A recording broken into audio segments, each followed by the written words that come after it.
Hey everybody, John Foss talking with Roy Wood Jr. We're talking about Hall of Flame, Roy's job fair, and dark humor. This guy is busy. Roy, tell us what's going on in your life, and how do you even have a life with all of this going on? Well, as you can see, I am in the bedroom because that is where the peace and quiet is, away from the child. He's out there somewhere. You know what, man? I just tried my best during the pandemic without any road work to just do as much work from home as I possibly could. Dark humor is a tribute, to Black comedy and everything that makes Black comedy so unique. I was fired from being in a gang. And, the job fair it's just a podcast where people laugh about old employment stories. We follow job openings around the country. We talk about that thing you stole from the job that you never got caught for. It's just a good time. And Hall of Flame. Okay, who's my next victim? Comedy Central is counting down the top 100 roast moments of all time during a week-long roast celebration. Hosted and roasted by me, Nikki Glazer. During your performance, I wish I bit my own ear going. Hall of Flame, look, comedy, I forget, when they asked me to do it, I forgot how many roasts Comedy Central has done. And I was like, oh yeah, y'all have done enough to do a top 100. Okay, yeah, I'll be a part of that. Yeah, that's fine. And I've been listening to your podcast, Roy's Job Fair, and in one of the teasers, you say that you're going to tell us about how you had guns pulled on you at work. Tell us about that.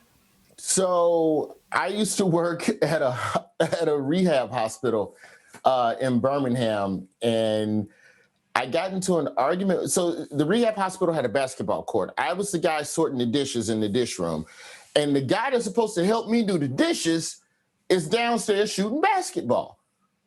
So I snitched. I'm 16. I'm overwhelmed. This is a 32-year-old man. And you would rather shoot basketball than help your colleague? You dang right I'm snitching. I snitched on him. And then in the parking lot on the way to the bus to go home, pulled a gun on me and said, stay out of grown folks' business, young boy. And that's the last time I ever snitched in my life. Where did that go from there? I didn't snitch on him pulling a gun. I'll tell you that much. Did you continue to work with this guy? I'm scared to talk about it on camera. Matter of fact, let me just go on and just lean out of camera while I tell this story. You see, you trying to get me in trouble. That dude is almost 60 or so. I don't know math. He's older now, but I bet he still got that gun. So what's the best story you've heard so far on the podcast from other people? We've had people call in and talk about, having coworkers that were dating who would choose to sneak and make out in the store rather than get their work done. We had a woman who called in. This is an interesting confession. She called in and told us about how when she was working in the 80s as a loan officer, her boss had come up with ways for them to racially profile loan applicants over the phone. Because legally, you couldn't ask if somebody was Black or white. So there's just been these interesting stories. But the thing that I'm most proud about with this podcast is that we are talking about job openings in the country as well. Because ultimately, the statistic is that 2/3 of Americans either changed their job or thought about changing their job during the pandemic. So there's people calling in, hey, if you want to help women with childcare, you want to be a doula, if you want to get into helping veterans with veterans assistance, if you want to be a mail carrier, they're hiring.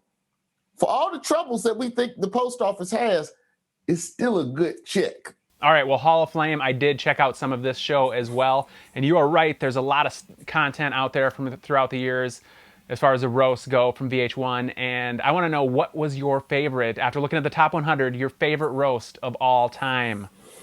I think the Flavor Flav roast, to me, the Flavor Flav roast where Cat Williams was roast master.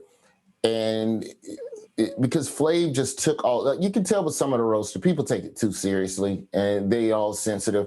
Flavor Flav didn't care. They called him burnt up. They called him all types of names. And he just rolled with the punches. And it was all love, which to me is exactly what a roast should be. After you've seen all of these roasts and roasters, who do you think is the best roaster of all time? Anthony Jeselnik, Jeff Ross. It's close, but I gotta give it Jeselnik and give me Nikki Glazer and Whitney Cummings. I'd probably swing them in there for the bronze. Well, I guess that's 4 people, so they would have to share a bronze. Who's your favorite comedian? My favorite comedian of all time is Sinbad. You know, I love the you know, the Richard Pryors of the world, and, you know, the Red Foxes, but, you know, for me, pound for pound, it's Sinbad and Wanda Sykes. I could listen to anything. As the saying goes, I could watch him read a phone book and it would be funny. You mentioned Sinbad. I had the chance to talk to him one time here in Minneapolis, and one thing he mentioned is that whenever he goes up on stage, he doesn't prepare anything. Just whatever comes to his head, that's what he goes with. There's a story going around about Sinbad where he did an hour-long show at a casino and a couple came in late because they were stuck behind a snowplow on the freeway. Sinbad did another hour just for that couple. That's insane. I mean, the audience stayed, but he said, y'all still came? You get a show. And he did another hour. When you were growing up, who was the inspiration, the person, maybe it was Sinbad, that made you think this is what I want to do with my life? Comedy is what I want to do for the rest of my life. Watching Eddie Murphy on Saturday Night Live was a big influence. And, you know, just seeing stand-up in general on television was for sure a big influence.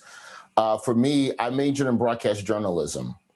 Clearly didn't get to get the gigs, but part of the journalism curriculum is taking a public speaking class. And so by taking that class, I got comfortable with getting up in front of strangers. And that's what broke the ice. And once I got that first laugh my sophomore year of college, that was the first hit. And I've been addicted ever since. All right, well, thanks, Roy. And everybody make sure you check out everything that he's got going on. Hall of Flame, Roy's Job Fair, and Dark Humor. Roy Wood Jr. is a very busy man. Thanks, Roy. Thank you.